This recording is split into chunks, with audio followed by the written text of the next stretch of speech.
Hey, legal team. Welcome once again to Fitz in Law School. I'm Fitz, and wow, there's been quite a bit of things going on, and it has been a long time since we've met. So I figured that we could have a quick update and then also talk about the subject that I want to talk about today. My second year in law school is beginning to wrap up.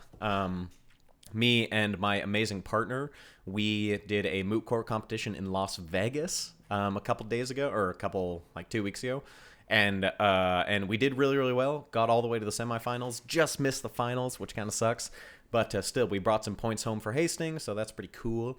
And then also there is a bit of a thing going around right now with our society, and so our society is now just adjusting to this new kind of a life. I have become very familiar with my apartment. It's just a lot of time spent indoors and self-isolating and self-quarantining, which is a good idea, and it's all about like the society in general of making sure that everyone's okay and making sure that our healthcare system is not completely inundated with this stuff. So I hope everyone stays healthy. I hope everyone washes their hands, all that jazz. The thing that I want to talk about today is a little bit kind of on the nose about what's happening right now. And that is social and self-isolation for lawyers. So what exactly do I mean by that?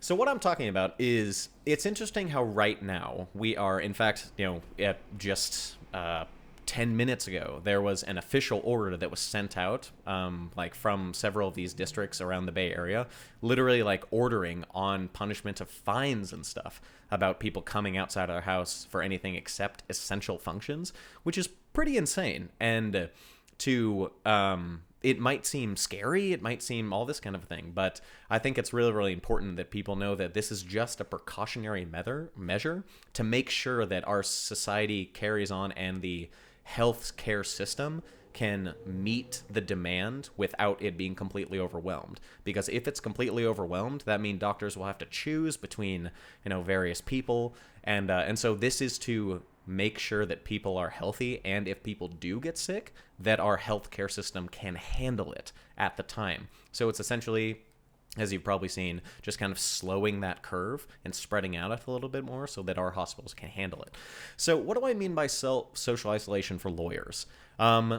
This profession is a bit isolating in the first place. And so because of that, I thought that it would be interesting to talk about, not in comparison, but to just talk about this kind of isolation for lawyers, even without something like a pandemic happening in the world.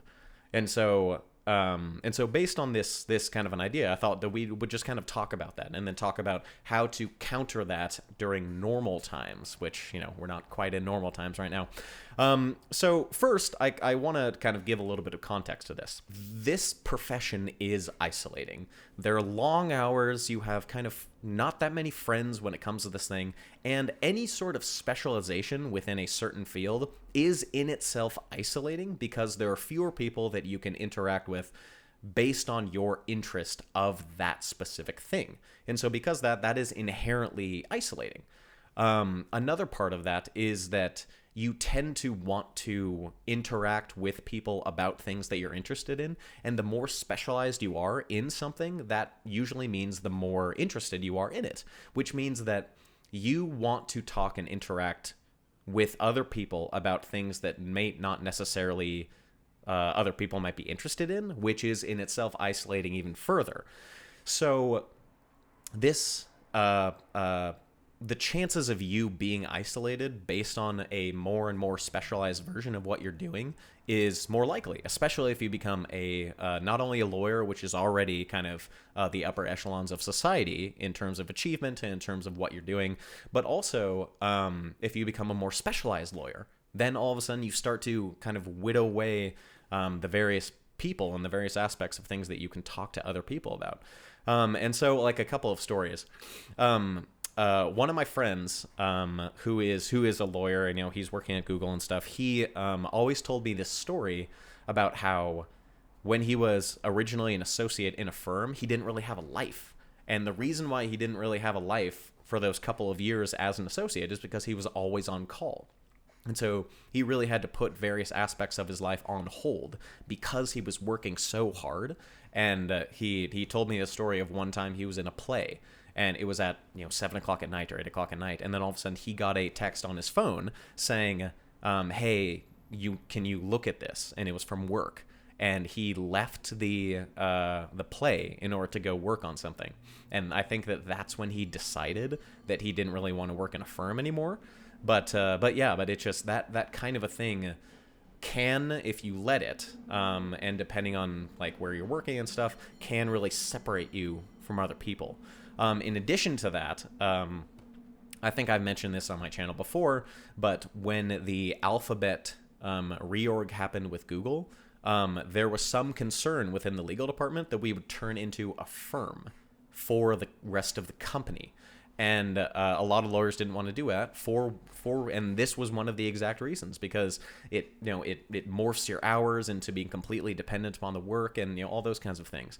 And so it's you're entering a part of your life and a part of your job where it might in fact be similar to what we're facing now. Being alone, being stir crazy indoors, sitting at a desk for a long period of time. Like, that's something that could happen if you enter this profession, if you let it, and depending on kind of where you work. Yes, there's the West Coast and stuff, and even some places on the East Coast are loosening up just a little bit, but not a terrible amount. So that risk is still there, and so that's something that you obviously need to keep in mind when you're entering this field. So kind of all that aside, I think that I want to talk just a little bit about, and this is going to be a short video, but just a little bit about certain ways that you can fight that, that you can push back against that. I think probably the most overarching way from the beginning is to pay attention where you decide to work.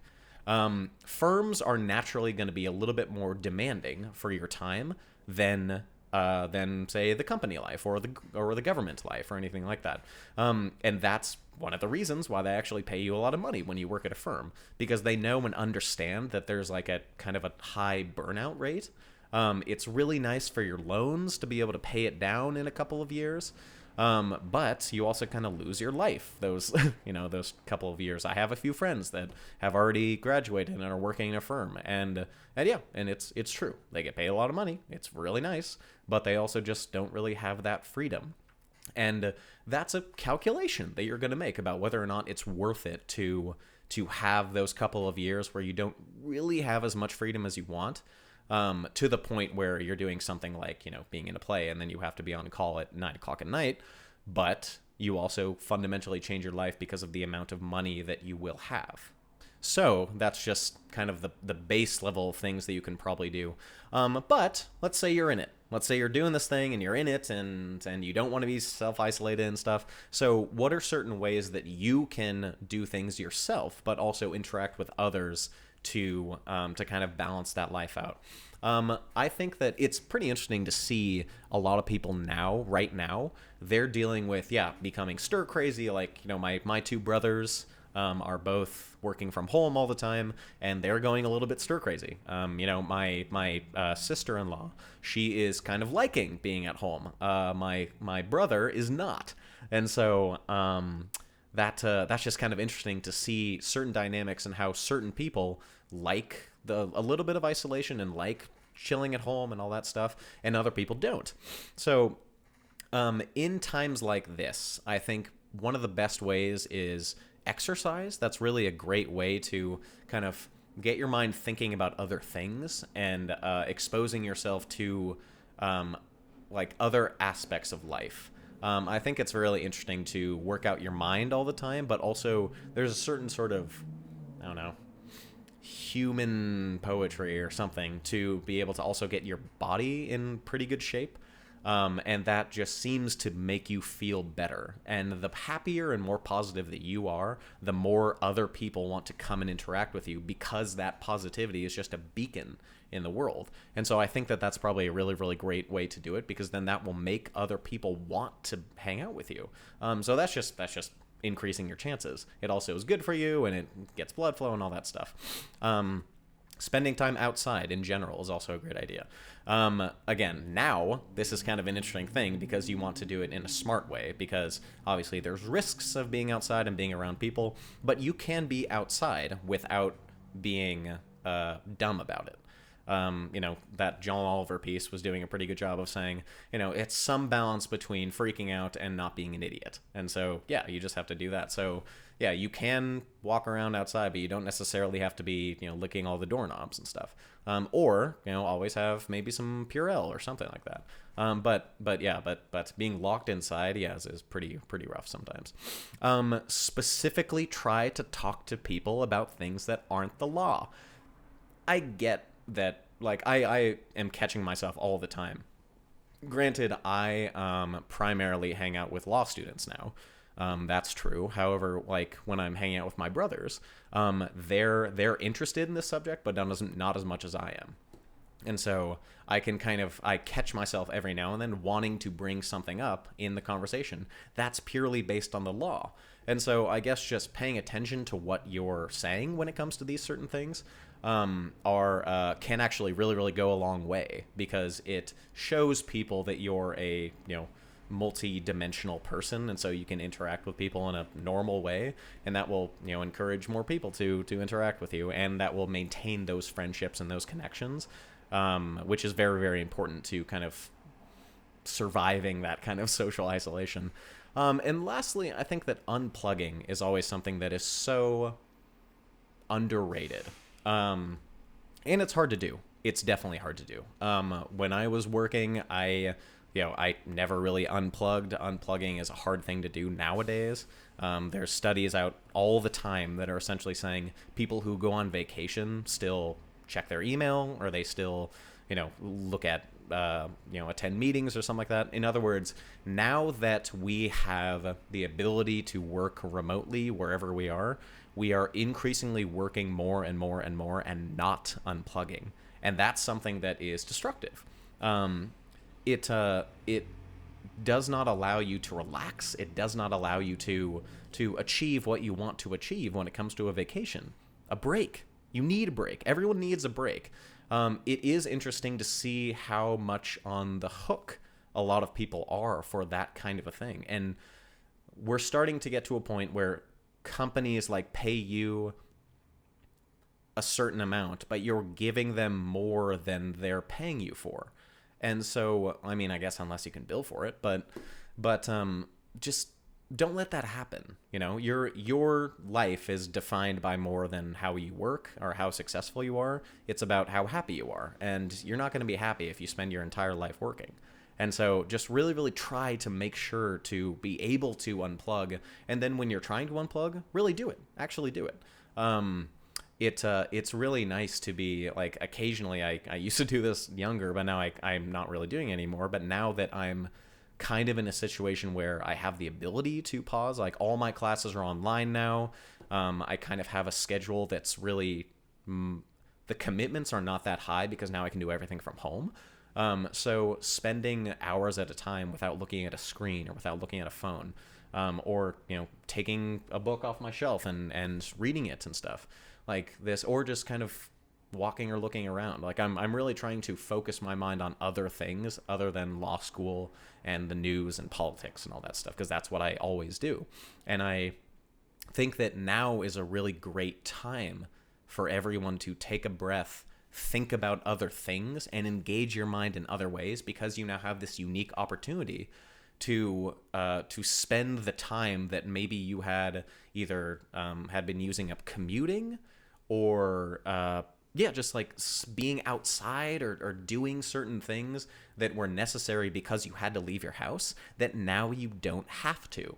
And so this is a time where we can actually really use this time that we have, this now freed up time that we have, to be I don't know, to expand our minds and stuff, and really understand certain things about ourselves. And also be happy. Try to be happy. Try to form a new hobby or something.